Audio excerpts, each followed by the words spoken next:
Friends, welcome to Amma's kitchen. ಇವತ್ತು ನಮ್ಮ ಮನೆಯಲ್ಲಿ ಕೈಮಾ ಸಾರು ಮಾಡ್ತಾಯಿದ್ದೀನಿ. ಅದನ್ನು ಹೇಗೆ ಮಾಡೋದು ಅಂತ ನಿಮಗೂ ಶೇರ್ ಮಾಡ್ತಿದ್ದೀನಿ.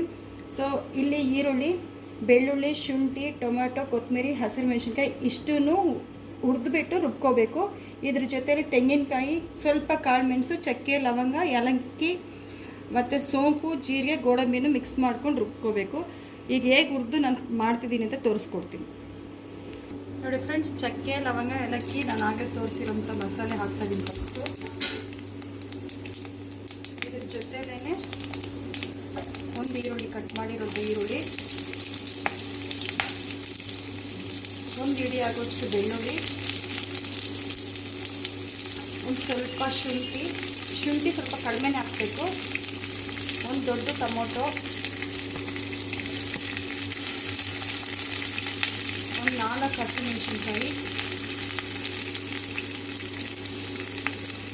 ಒಂದು ಸ್ವಲ್ಪ ಕೊತ್ತಂಬರಿ ಸ್ವಲ್ಪ ಜಾಸ್ತಿನೇ ಇರಲಿ. ಕೊತ್ತಂಬರಿ ಫ್ಲೇವರ್ ತುಂಬ ಚೆನ್ನಾಗಿರುತ್ತೆ ಕೈ ಮಸಾಲೆ. ಈಗ ಇದನ್ನು ಚೆನ್ನಾಗಿ ಫ್ರೈ ಮಾಡ್ಕೊಳ್ಳೋಣ. ಕೆಲವರು ಹಸಿದು ಮಾಡ್ತಾರೆ, ಹುರಿದು ಹಾಗೇನು ಮಾಡ್ತಾರೆ. ಬಟ್ ಹುರಿದು ಮಾಡೋದ್ರಿಂದ ಟೇಸ್ಟ್ ಸ್ವಲ್ಪ ಚೆನ್ನಾಗಿರುತ್ತೆ. ಅದಕ್ಕೋಸ್ಕರ ಯಾವಾಗಲೂ ಹುರಿದು ಮಾಡೋದ್ರಿಂದ ಮಸಾಲೆ ಚೆನ್ನಾಗಿರುತ್ತೆ.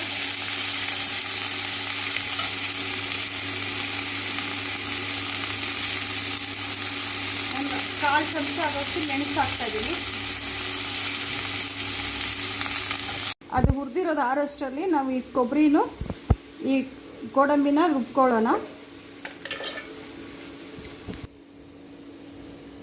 ನೋಡಿ ಫ್ರೆಂಡ್ಸ್, ಇದು ರುಬ್ಬಿದ್ದೀರಿ. ಈಗ ಇದ್ರ ರುಬ್ಬಿರೋ ಜೊತೆಲೇ ಹುರಿದಿರೋಂಥ ಮಸಾಲೆನೇ ಹಾಕಿ ನುಣ್ಣಗೆ ರುಬ್ಕೋಬೇಕು.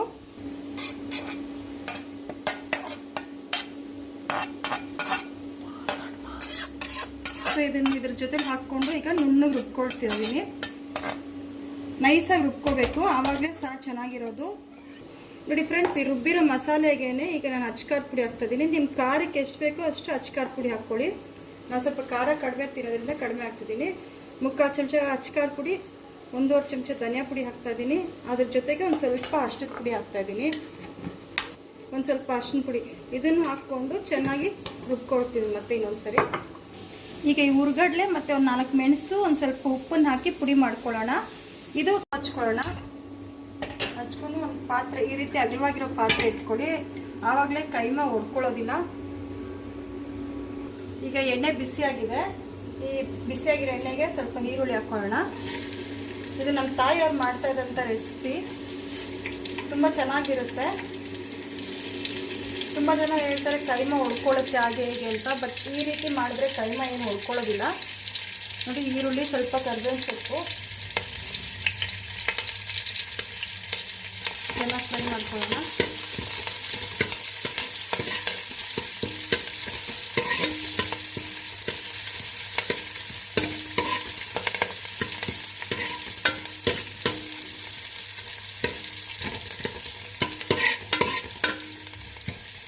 ಕೈಮಾ ಸಾರು ಮಾಡಬೇಕಾದ್ರೆ ಯಾವಾಗಲೂ ಈ ರೀತಿ ಅಗಲ ಇರೋಂಥ ಪಾತ್ರೆನ ಇಟ್ಕೊಳ್ಳಿ ಫ್ರೆಂಡ್ಸ್. ಯಾಕಂದರೆ ಚಿಕ್ಕ ಪಾತ್ರೆ ಇಟ್ಕೊಂಡ್ರೆ ಒಂದ್ರ ಮೇಲೆ ಒಂದು ಕೈಮಾ ಬಿದ್ದು ಎಲ್ಲ ಪುಡಿ ಆಗೋ ಚಾನ್ಸಸ್ ಆಗಿರುತ್ತೆ.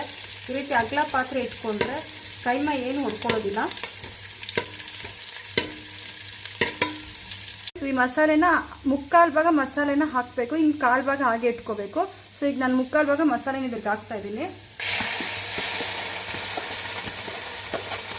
ನೋಡಿ, ಇದು 1/4 ಭಾಗ ಮಸಾಲೆ ನಾನು ಮುಗಿಸಿಟ್ಕೊಂಡಿದ್ದೀನಿ.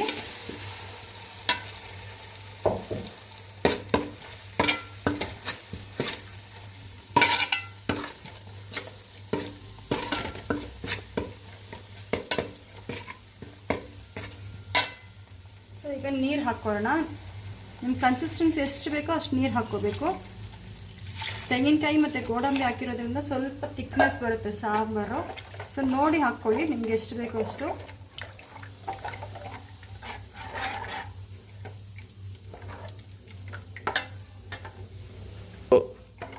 ನೋಡಿ, ನಾನಿಷ್ಟು ನೀರು ಹಾಕಿದ್ದೀನಿ. ಇದಕ್ಕೆ ನಾನೀಗ ಸ್ವಲ್ಪ ಕಸ್ತೂರಿ ಮೆಥಿ ಹಾಕ್ತಾ ಇದ್ದೀನಿ. ನನ್ನ ಹತ್ರ ಮೆಂತ್ಯ ಸೊಪ್ಪಿಲ್ಲ, ಸೊ ಹಾಗಾಗಿ ನಾನು ಕಸ್ತೂರಿ ಮೆಥಿನ ಹಾಕ್ತಾ ಇದ್ದೀನಿ. ನಿಮ್ಮ ಹತ್ರ ಕಸ್ತೂರಿ ಮೆಥಿ ಇದ್ದರೆ ನೀವು ಹಾಕ್ಕೊಳ್ಳಿ, ಇಲ್ಲಾಂದರೆ ಫ್ರೆಶ್ ಮೆಂತ್ಯ ಸೊಪ್ಪನ್ನು ಹಾಕ್ಕೋಬೋದು. ಸೊ ಉಪ್ಪನ್ನು ಹಾಕ್ತಾ ಇದ್ದೀನಿ ನಾನು. ಸೊ ಈಗ ಚೆನ್ನಾಗಿ ಕುದೀಲಿ. ಈ ಕುದಿಯೋಷ್ಟರಲ್ಲಿ ನಾವು ಕೈಮಾನ ಉಂಡೆ ಮಾಡ್ಕೊಳ್ಳೋಣ ಬನ್ನಿ ಫ್ರೆಂಡ್ಸ್. ಈ ರೀತಿ ಕೈಮಾನ ಉಂಡೆ ಮಾಡ್ಕೊಂಡಿದ್ದೀನಿ. ಈಗ ಸಾರು ಕುದೀತಾ ಇದೆ, ಒಂದೊಂದೇ ಉಂಡೆಗಳನ್ನ ಅದ್ರಲ್ಲಿ ಹಾಕೋಣ ಬನ್ನಿ. ಸಾರು ಚೆನ್ನಾಗಿ ಕುದೀತಾ ಇದೆ, ಈಗ ಒಂದೊಂದೇ ಉಂಡೆನ ನಿಧಾನಕ್ಕೆ ಒಂದೊಂದೇ ಉಂಡೆ ಬಿಡೋಣ.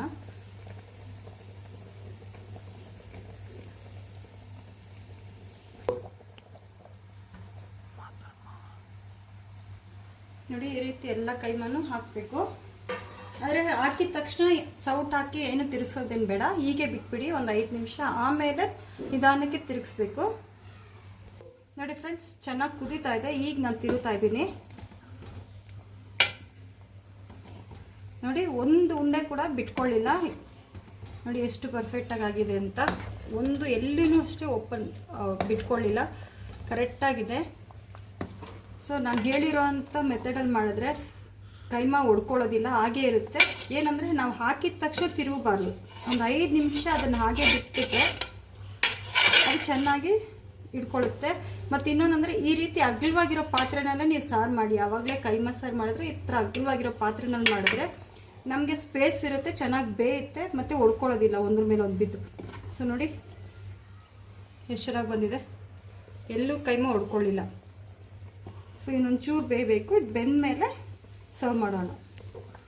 ಈಗ ಸ್ವಲ್ಪ ಕೊತ್ತಂಬರಿ ಸೊಪ್ಪು ಗಾರ್ನಿಷ್ ಮಾಡ್ಕೊಳ್ಳೋಣ. ಈಗ ಆಗಿದೆ ಸಾಂಬಾರು.